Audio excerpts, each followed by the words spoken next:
helped them to win the Europa League in 2017, and right now he would be uniting with his former United teammates as the draws for the round of 16 of the UEFA Europa League was held earlier today in Nyon, Switzerland. So it's going to be AC Milan versus Manchester United. The previous encounters they've had been in the UEFA Champions League, and this is the first time they're going to be meeting in the UEFA Europa League. Will United be able to go past AC Milan, or will Zlatan beat United for AC Milan? That's a big question. So let's see where the pendulum will swing when the two giants go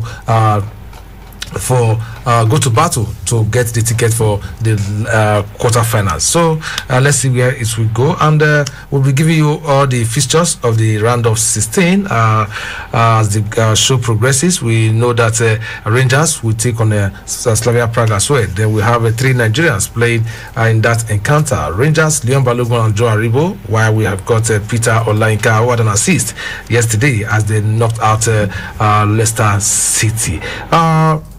Talking about Jordan Henderson, the Liverpool captain, we hear now that he will be ruled out for 10 weeks as a result of the groin injury he suffered against Everton. That means Jordan Henderson's season has ended from what we are getting right now. So we wish him all the best, a speedy recovery, and we hope he comes back strong and better. Okay, we'll also be telling you what to expect this weekend as far as the top 5 leagues are concerned, as well as the Nigeria Professional League. And we have also been told that the Super Eagles of Nigeria will travel by boats to face Benin Republic right there in Cotonou, just because of the poor states of the bad of the roads that we've got. So let's see. We hope that the Eagles, whether they sail through the sea or they fly through the air, wherever. Stomping ground. Two sides that will want to at least win a trophy this season, but for Manchester United, it seems this is the minimum that their fans will expect. There are no guarantees in the FA Cup. They will play against Leicester. Even if they win that, you still have some very strong teams left in the FA Cup, like Manchester City, like Chelsea. They're still there in the FA Cup. So there are no guarantees that Manchester United will go on to win that competition. So it seems that this is a realistic trophy to win, but now they have to. This is the possibly the hardest draw that they could get, AC Milan, and it's what has come out of the pot for them. So they will have to play against them. Two teams that have won the UEFA Champions League, but only Manchester United has won the Europa League or UEFA Cup, or whatever name they were calling it in the past. AC Milan had never won that. AC Milan had not won the Europa League. So it is interesting that these two sides will be meeting in the round of 16. So we'll see what will happen when they clash. But I think the presence of Zlatan Ibrahimovic is going to add a whole new dynamic to this clash. That's a fixture that just leaps out of the page. You see it and you say, wow, this is supposed to be a heavyweight clash, but as I said, we should be having this in the semi-final or final of the UEFA Champions League and not in the UEFA League. Yeah, the UEFA Europa League. So it's a bit disappointing that we're having it at this stage of the competition and at this stage of this competition instead of at the latter stage of the UEFA Champions League. But it will be interesting to watch. Manchester United, they will be hosting the second leg, so we'll see what Zlatan and his teammates will do. The first leg will be on the 11th, and the second legs of the last 16 ties will take place on the 18th of March, a week later. For Arsenal, they are going to meet the team that knocked them out last season in the round of 32, so they get an opportunity for immediate revenge. So we'll see what they can do. They were almost crashed. They almost crashed out last night, but at least they dug deep and they got the winning goal, which took them to this position. As I said in the morning, if you do not buy the ticket, you can't win the lottery. At least they've given themselves a chance. If they had not won yesterday, they will have been out but now they are still in with a chance. Olympiacos or people should not scare Arsenal. Yeah. It's just that Arsenal sometimes are so inconsistent, and that's why last season they were beaten by Olympiacos in the round of 32. I hope they've learned from that, and this time they should be able to beat Olympiacos. But again, Arsenal would be at home first and then go to play the return leg in Greece. So we'll wait see what will happen in this encounter, but I would expect that Arsenal should be going past Olympiacos. But I mean, our memory is still very fresh about this encounter. Just last season, Arsenal were eliminated by Olympiacos, so maybe we shouldn't think that it's going to be an easy game for them.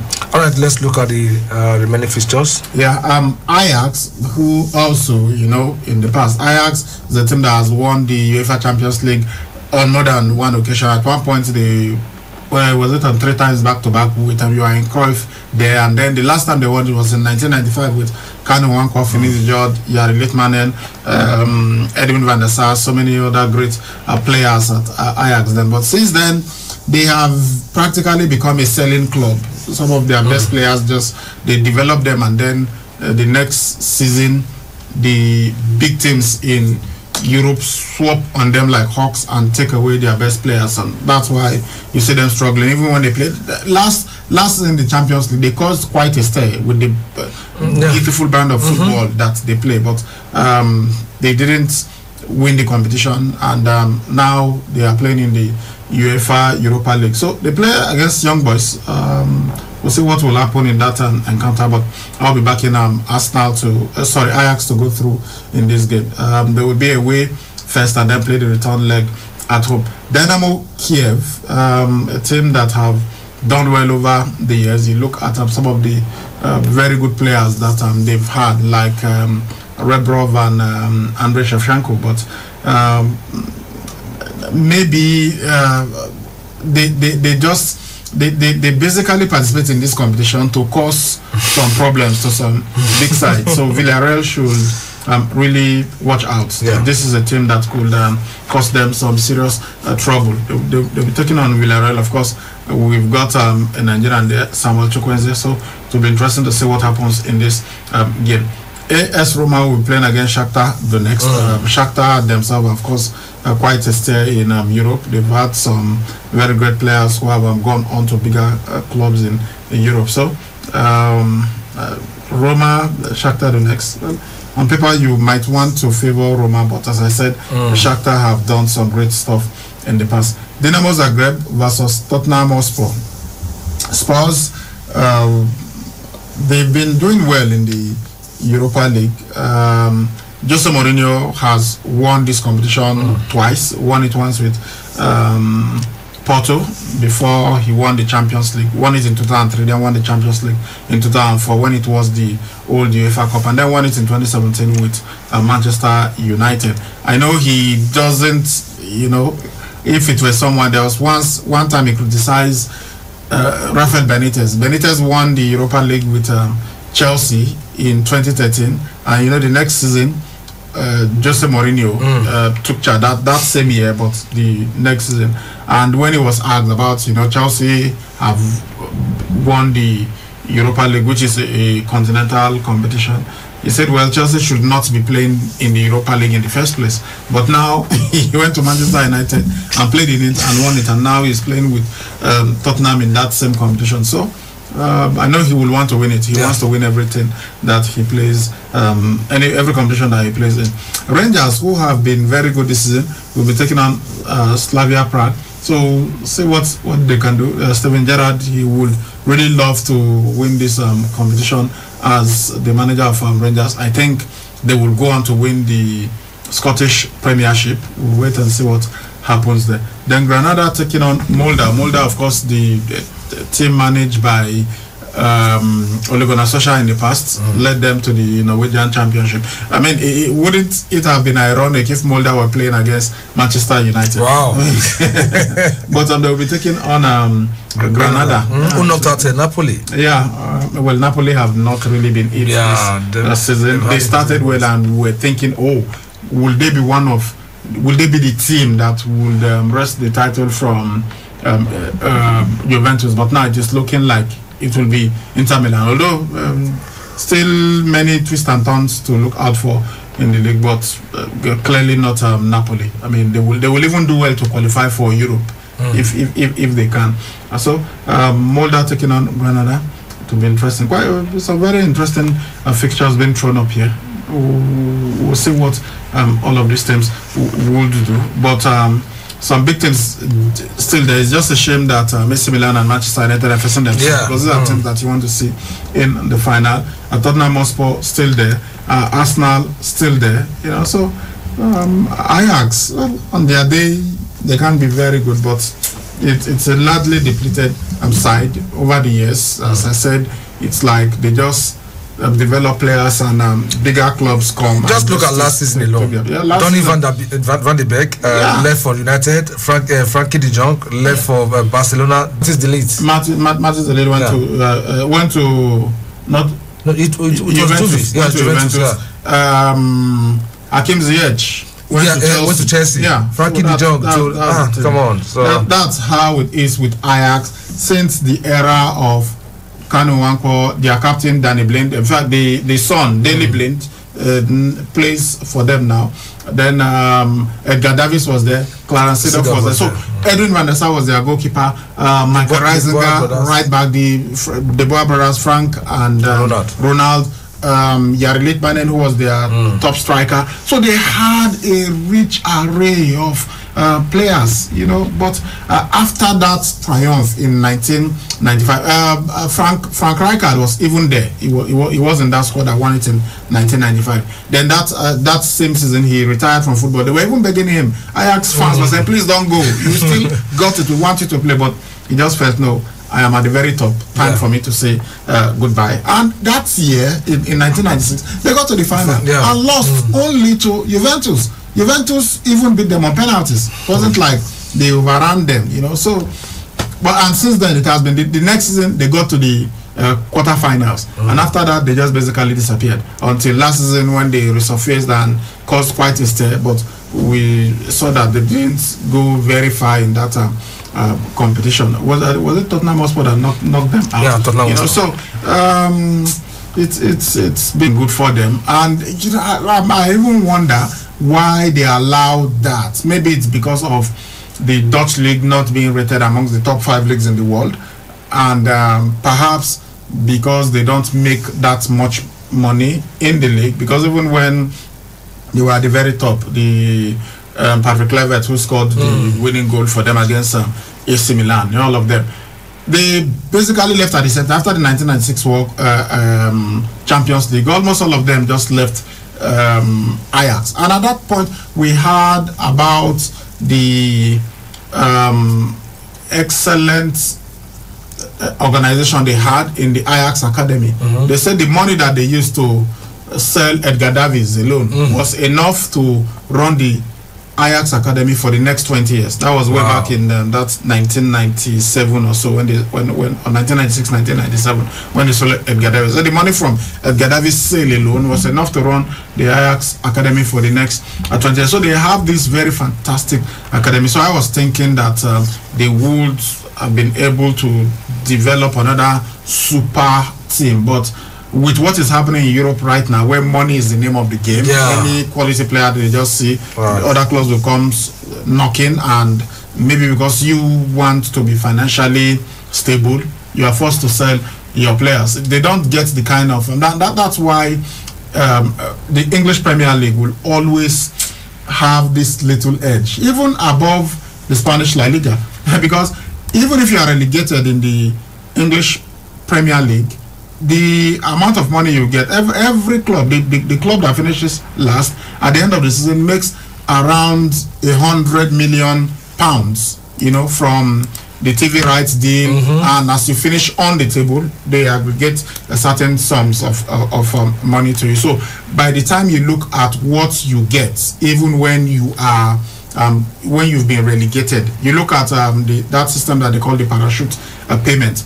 They get so much money. So a club like Burnley, for instance, they are not forced to sell players. So if a player has a 5-year contract and you want him, you can't say because you are throwing money at the club will be forced to sell. Otherwise, the captain of Aston Villa, Jack Grealish, would have gone to Manchester United or any other club because they were throwing money. But the club felt, no, we don't need to sell. We've got our own money. So long as we're in the English Premier League, every season you are guaranteed certain millions of pounds. So it's not like what you have in the Dutch Eredivisie or even in the German Bundesliga. Yeah, the top clubs there, Bayern Munich, you go to Spain, basically Real Madrid and Barcelona. The rest will struggle. Even the clubs that are in the bottom half of England, they make more money than some of these other clubs in even in the top 5 leagues in Europe. So that's why I believe a club like Ajax has been struggling.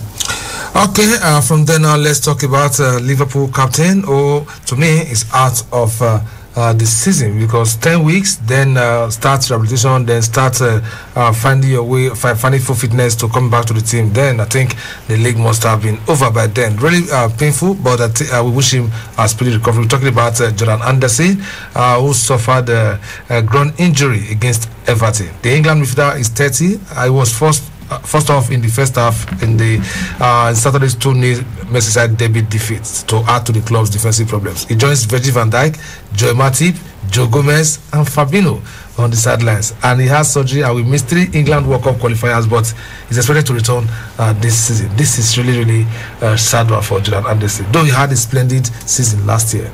Yeah, and Liverpool won the league. And I also look, there is no way that you are not going to give it to somebody from Liverpool because they won. And Jordan Anderson, the captain, did well, played a pivotal role in them going that far and doing so many great stuff.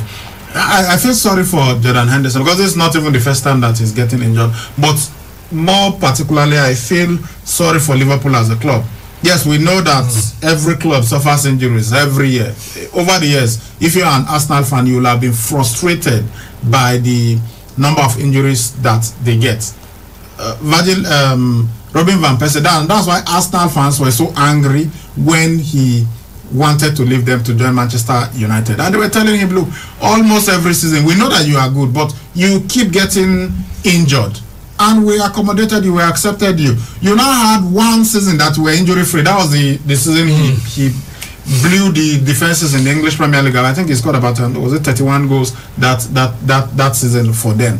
And suddenly, because you had that fantastic season, Manchester United came knocking and you wanted to go. You were just so eager to leave. And so Arsenal fans were not happy with him. They were frustrated. So over the years, Arsenal has suffered from injuries. When they are trying to build a title challenge, injuries start coming in to the point that they were asking questions. Is it the training method? Is it what are they doing? Why are their players getting injuries all the time?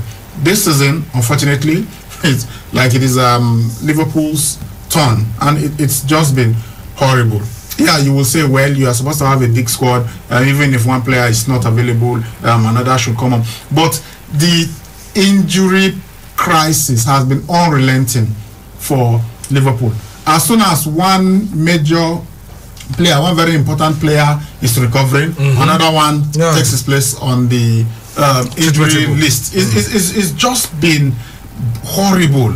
Remember, even their first choice goalkeeper, Alisson, suffered from injury. There were times when he couldn't play. And even right now, I don't know whether he's in the right frame of mind to play for them. Maybe they will not worry too much because he has even been poor recently. Virgil van Dijk, maybe the biggest miss, because it was when Virgil van Dijk and especially Alisson came that they became a title-winning side. We always knew that they had potential, but it has always been difficult for them. Now you have Virgil van Dijk, you have Joel Matip. This is the first choice centre-back pairing for them. Joe Gomez, another guy that could play the centre-half position very comfortably, is also out. Fabinho, who is a midfielder but can also slot in at centre-half, is out injured. And now the captain of the team, Jordan Henderson. So you look at the midfield now and the defense of Liverpool, they are in serious trouble. They are in very deep trouble. So you begin to wonder, is the top 4 even realistic for them at the moment. And there was a couple of weeks back that I said the target for Liverpool now is no longer the title, but just to make the top 4. You know, now they've got to worry. I'm sure if you're a Liverpool fan, you'll be really, really worried about the possibility of even making the top 4. You look at that top 4 table, Chelsea are not even in the top 4 as we speak. So they've got to now look at, okay, who will drop out? I think Manchester City will go on to win the league. So who finishes 2nd, 3rd, and 4th? Leicester City are there. Manchester United are there. And then who is 4th now? Is it Everton? No, Everton is not 4th. No, West Ham United. West Ham United after they won their last game. So you look at these clubs and you wonder who is going to drop for another team to come through. Well, I think the one that we can be sure of is Manchester City will make that top 4. The others will have to battle, and you have like 7 clubs that are battling for those 3 slots. So I think at the end of the day, you have some very big clubs not making the top 4. All right, we wish them all the best as the battle continues. Now, quickly, let's look at the fixtures. Like I told you in the morning, we are going to be having this weekend. Top fixtures, honestly, we starting from the English Premier League, and tomorrow is Saturday. Starting with the English Premier League, and Saturday, tomorrow, we have Manchester City taking on West Ham United. Then West Bromwich Albion, that match is a bid for 1:30 lunchtime. Then at 4, West Bromwich Albion will take on Brighton and Hove Albion. Leeds United will face Aston Villa, while Newcastle United at the St. James's Park will take on Wolverhampton Wanderers. Then on Sunday, we've got Crystal Palace at the Selhurst Park. Will take on Fulham. Leicester City will want to come back to winning ways after crashing out of the Europa League at the King Power Stadium. They will play host to Arsenal. That promises to be a big one on Sunday. Then Tottenham Hotspur will face Burnley. Chelsea will take on Manchester United, while Sheffield United will take on Liverpool. Maybe that is one game that Liverpool could win because they are Sheffield United and they are also struggling.